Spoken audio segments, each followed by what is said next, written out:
श्री हरी जगत पिता दूर करी तो व्यथा, श्री हरी जगत पिता दूर करी तो व्यथा, ऐक सत्यनारायणाची कथा, ही ऐक सत्यनारायणाची कथा.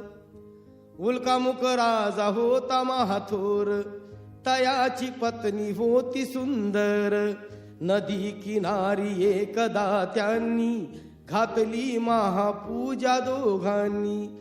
आली एक नौका त्याच मार्गानी, नाव भरलेली पूर्ण द्रव्यानी. होती व्यापारी साधू वाण्याची, रीत पाहण्यास आला पूजनाची. उल्कामुख त्यास बोले ऐकावे, व्रत नारायणाचे आचरावे. मनोइच्छित फळ मागावे, चरणी श्री हरीच्या लागावे. घराशी आला वाणी परतू